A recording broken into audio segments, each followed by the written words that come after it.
Welcome back, and we have DiAnn Mills with us today, and we're going to talk about her writing life. So first question, are you a plotter? I'd like to say that I'm an organic writer. This is the deal. When I have an idea for a story, and granted my editor needs to know what my story idea is about. Okay. So it's very painful for me to write out a bit of a one-page synopsis. But this I do know. I know who my character is, I know what their problem is, and I have some ideas for about a few scenes that will force them to change and grow and be better people by the end of the story. Okay. Now, so I have those few scenes. How I get there, I never know till I'm there. Is the organic process. Yes. Okay. Now, I will say that the most important part, the most important aspect of the whole story for me is learning who my character is. Okay. I have to know who my character is before I can get started. Before chapter 1, line 1, I have to know who they are. And so for that reason, I guess I'd be termed a hybrid. Because I think that many pure organic writers may not necessarily have a handle on their character. They're going to find out who that character is as they write. And I've got to know who that particular, I say person because they are real to me. So when you first wrote this book and you were my mentor, I really thought you were a plotter because of this book. And it has so many helpful tools inside. Character sketches and things. So tell us a little bit about this book. This book focuses on the value of the character, going through every aspect, every part of writing a novel, from the storyline or plot to the dialogue, the emotion, the body language, the symbolism, the narrative, all the way through knowing that character first, because every line that you write has to be written in the voice of the point of view character. Okay, I wanted to show writers that there is a method to writing a novel, whether they are seat of the pants or planners or in between. But the most important part of the book is stressing characterization. Right. I think since that character sketch was done in the back that I've updated it twice more because I'm always updating it for myself. Right. And anyone who chooses to purchase that novel, if you want an update of the character sketch, all you have to do is email me. Perfect. And I'll be glad to send that to you. Perfect.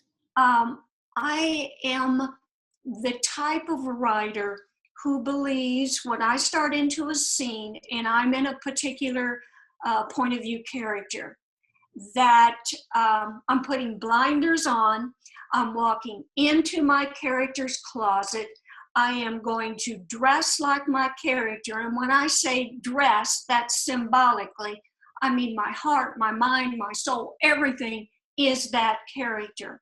Right. Because I can't expect you to experience my character if I don't experience him or her first myself. Right. So it's a game. It's Yeah, like it's I mean, it comes through in Deadly Encounter for sure. It comes through you can see Alex as a different person. You know him, you know what his past is and how that influences his present. And so yeah, it's amazing. And how is that a lot of labor intensive to work up your characters and know them that well? Yes. Yes, that's the easy answer. It takes quite a bit of time because I want to know their temperament according to how they react and respond to things. But I have to think about the situations I put them in and the ultimate goal before I can even do that. I have over the years been in a ton of Donald Moss workshops, and I've always learned more about characters and emotion and things of that nature. Everything that I've ever found that I've valued in characterization, I've put it into a file. I call it pre-writing the novel. And I bring that out and I start working through it with the understanding I won't know my character as well at the beginning as I do at the end, but I'm going to have a big handle. I'm going to have several cups of coffee with them before I get started with their story. I think that needs to be your next book on writing, because I would like to read that file. Oh man, it has lots of things. I think for me as discovery, backstory has been the biggest help for me. Because if you think about your own life, and I'm thinking about your story, and what happened in your life actually molds, that Potter business, who you are, chapter 1, line 1 of your story. And when I can get a handle a little bit on my character's backstory, that just makes the motivations for their behavior make so much more sense. Right. And I think it does take a time investment, because I'm still learning how to deal with a character's backstory. And I learned from you the best about, body and their actions. And that's how showing happens opposed to telling. But that's something I still struggle with. I just want to tell you what happened, instead of show you. So that's a big one for a lot of writers. What are your insights about show versus tell?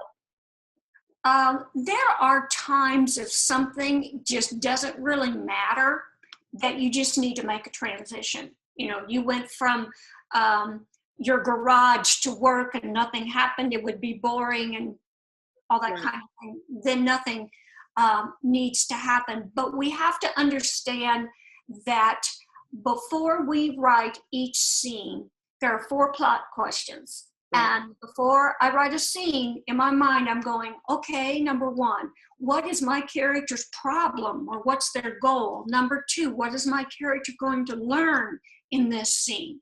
Number 3, what backstory is revealed? And number 4, how are the stakes raised? Well, if in that car drive, nothing happens, then I don't need it. But if on that car drive, he's in an accident or she's in an accident, that makes it, much worthwhile. Yeah. I had a writer say to me once, DiAnn, can't I just write a scene where my family is having dinner and the mother has made the best meal and they're all just enjoying each other's company? Yeah. And I said, no, not unless the 16-year-old announces she's pregnant. It's got to be something that packs a punch and the reader is going, oh no. Sometimes, oh yes, but usually it's, oh no. Right. And moving that story along. Right. And that is part of what makes your books so intriguing and interesting and makes them such a great read. In the Deadly Encounter, you in your acknowledgments, you thanked someone for helping you make gumbo.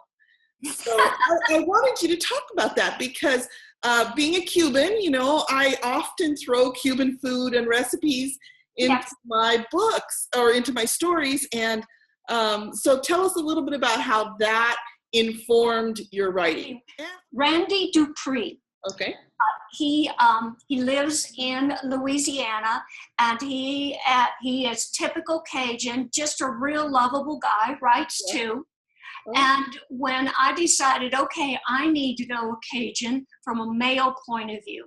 And so I asked him about, what would go into it, how it would be made, what kind of pot. And it's kind of funny because I don't eat anything spicy, but I had to know what all, went into it. How you had to serve potato salad with it, which made no sense to me whatsoever. How long it would take it to make that roux and all the ingredients, chopping everything up and putting it in there. And so I asked him about different ways things would be said, and the term of endearment that Alex got right away, and knew that, ooh, she must kind of like me. Okay. And, which she did. Yes. And asking Randy the kinds of things that would resonate. You know, it's like my grandmother's time, remembering how she did things, you know, everything from canning pickles to making cornbread. Those are things that are near and dear to my heart. So what I'm hoping for are those who have a Cajun background, who can read that and think, oh yeah, my grandmother did that, and Right.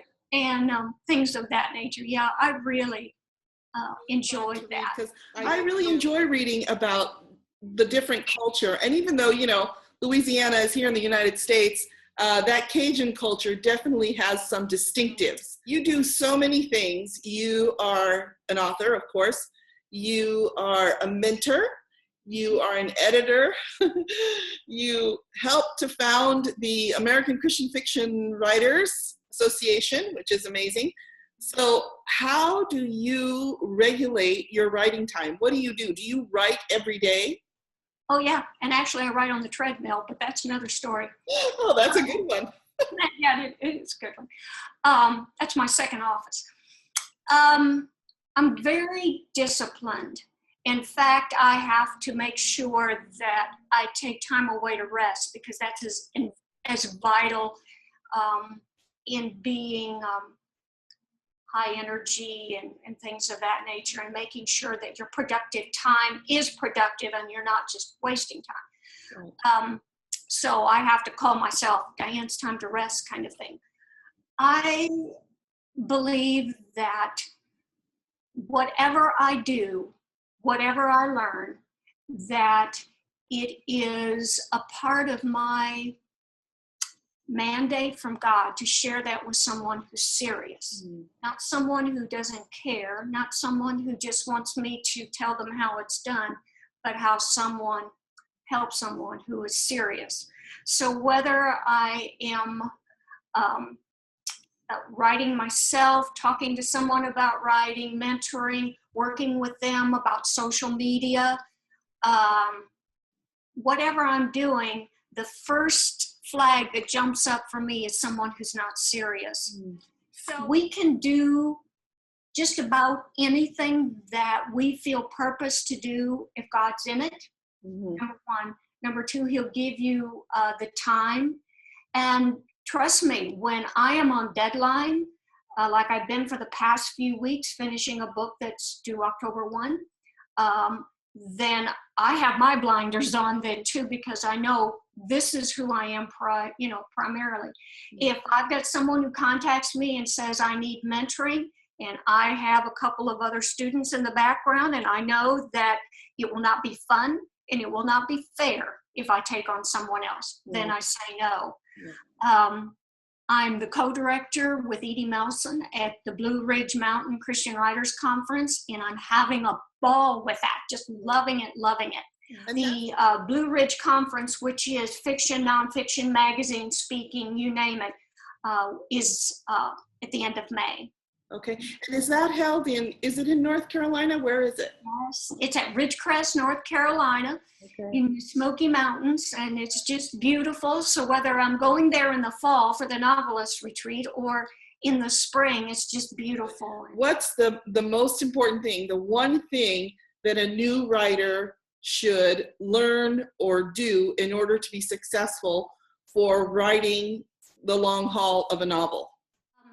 Number one, a writer is called, and as a woman of faith, I believe it's called by God, and it means that first and foremost is God and prayer. Number two, write every day.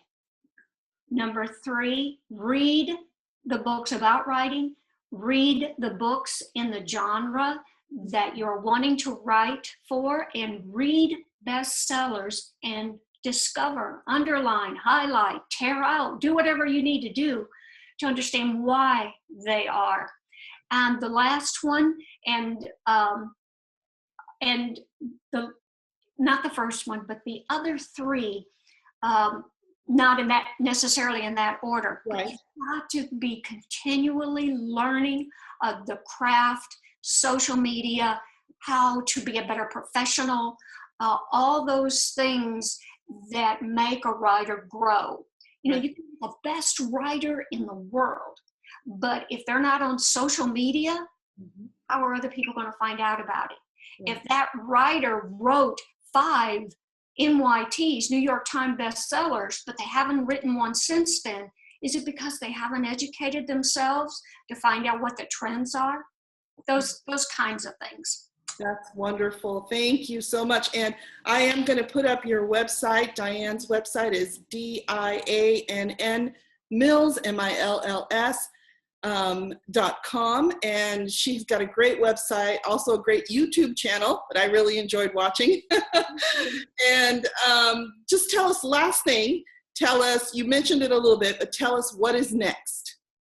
The next book will be out April 1st. It's called Deep Extraction. Wow.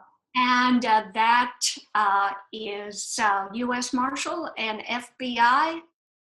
And as you would think, Houston and Deep Extraction, we've got a few oil wells. Okay. And is it book 2 of the Task Force series? Okay, awesome. It's on Amazon now. I believe Tyndale put it up. Really? Beautiful cover. I always love my covers, but I love turquoise, as you can see behind me. And well, that is wonderful. We will look forward to Deep Extraction. And again, I really loved Deadly Encounter. Highly recommend it. If you're interested in crime drama or Quantico or any of that, you will love this book without the gore. Thank you very much. And if you're interested in writing, be sure to start by reading DiAnn's book, The Dance of Character and Plot. The character sketches in the back, I actually don't write in this book. I actually just take them and do them on a separate sheet of paper so I can do them over and over again. So it's totally wonderful. So thank you, DiAnn, for being here today. Love you so much. Love you. I hope to see you soon. Yes, very soon. Okay, God bless you, my love. Bye-bye. Love you.